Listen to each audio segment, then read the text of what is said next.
Chers frères et sœurs, bien-aimés dans le Seigneur, chers amis auditeurs, auditrices de Radio Espérance, soyez infiniment bénis. Nous continuons aujourd'hui notre série sur les fiat que nous avons commencé hier en introduction. Nous avions dit que le fiat était un décret de Dieu et qu'il y avait trois fiat, le fiat de la création, de la rédemption et de la sanctification. Alors, pour ce qui est de la création que nous commençons aujourd'hui, Jésus dit, frères et sœurs bien-aimés, que tout ce qui a été créé, en fait, a la marque de l'amour de Dieu. Dans tout ce que Dieu a fait, il a mis son amour. Donc tout dit l'amour de Dieu pour l'homme dans la création. Et il le dit dans plusieurs passages du livre du ciel et dans un magnifique passage au tome 11 du 23 avril 1912. Il dit, « Mon amour pour les créatures est immense. Vois la lumière du soleil qui envahit la terre. Si tu pouvais atomiser cette lumière, tu pourrais entendre dans ces atomes ma voix mélodieuse redisant à chacun de vous des « je vous aime, je vous aime ». De telle sorte qu'il vous serait impossible de les compter. Vous seriez submergés dans l'amour. Et de fait, je vous dis, je vous aime, dans la lumière qui emplit vos yeux. Je vous aime dans l'air que vous respirez. Je vous aime dans le bruissement du vent à vos oreilles. Je vous aime dans la chaleur et le froid que vous ressentez. Je vous aime dans le sang qui coule dans vos veines. Je vous aime dans les battements de votre cœur. Il vous parle de mon propre cœur. Je vous aime dans chaque geste de vos mains, car rien ne se fait au-dedans comme au dehors de vous, sans un acte correspondant de mon amour pour vous. Un de mes « je vous aime » n'attend pas l'autre. Et dans vos « je vous aime », combien y a-t-il pour moi? Voyez, frères et sœurs bien-aimés, c'est absolument ahurissant. Jésus nous dit que dans chaque détail de la création, il a mis son amour. Tout nous dit « je vous aime ». Le bruissement du vent, n'est-ce pas, l'oiseau qui chante sur notre oreille, l'oiseau qui vole, le battement de l'aile, le pas que nous marquons, la main que nous bougeons, tout, absolument tout nous dit le « je t'aime » de Dieu. Et ça, c'est infiniment au-delà de ce que nous pouvons imaginer, concevoir, frères et sœurs bien-aimés.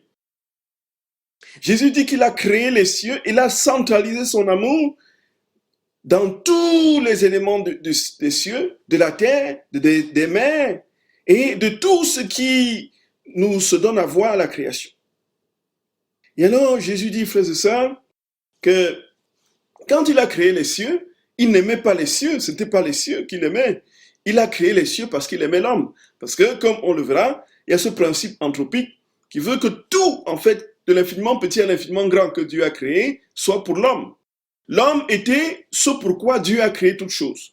Donc, s'il n'y avait pas l'homme, au bout de la chaîne de la création, dans l'intention de Dieu, rien n'existerait. Tout a été créé en vue de l'homme. Et donc, tout dit de l'amour de Dieu pour l'homme. Et ça, c'est infiniment ahurissant. C'est inouï, c'est inouï. Et alors, Jésus dit très clairement, frères et sœurs bien-aimés, que l'homme reçoit qu'il aimait l'homme dans le soleil, et non le soleil. C'est pourquoi il a placé en lui un amour de nécessité, parce que le soleil était nécessaire à la terre, ayant asservi les plantes et le bien-être de l'homme. Amour de lumière qui devait l'illuminer, amour de feu qui devait le réchauffer. Et tous les effets que produit cette sphère et qui sont innombrables. Et donc c'est un miracle continuel placé dans la voûte des cieux qui descend avec sa lumière pour le bien de tous. Voyez? Donc en fait, en définitive, tout dit tout de l'amour de Dieu pour l'homme dans la création. Et Jésus dit, combien nous étions heureux d'entendre notre œuvre, la statue que nous avions faite, parler, nous aimer, et d'un amour parfait.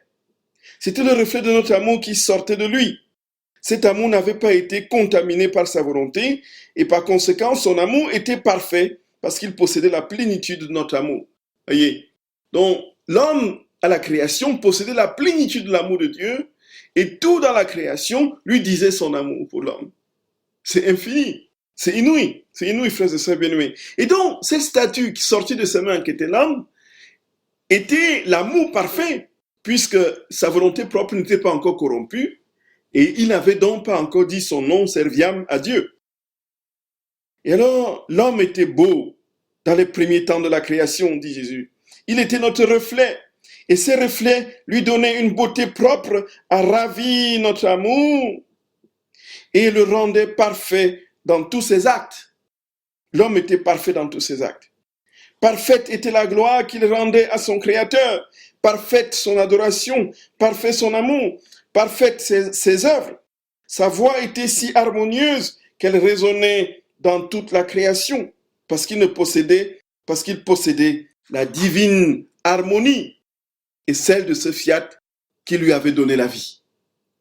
Voyez, frères et sœurs bien-aimés, Jésus nous dit que nous pouvons, dans la création, déjà contempler l'immensité de l'amour de Dieu, avant même la rédemption.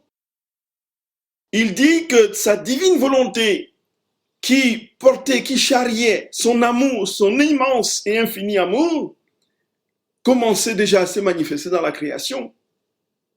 Et si nous sommes donc attentifs aux éléments de la création, nous allons comprendre jusqu'où nous sommes aimés et jusqu'où Dieu veut que nous comprenions que rien ne doit être saccagé et détruit de cette création, tout simplement parce que la création doit être en harmonie avec le plan de Dieu qui était de donner à l'homme les manifestations et les réalités des effluves de son cœur d'amour, qui lui donnait ainsi de comprendre que le seul but de Dieu, c'était de voir l'homme heureux. Frères et sœurs bien-aimés, aimons le Seigneur et écoutons-le nous dire dans la création, je t'aime mon enfant, je t'aime. Soyez bénis, soyez bénis. Et à demain, frères et sœurs bien-aimés, soyez bénis. Que Dieu vous bénisse infiniment.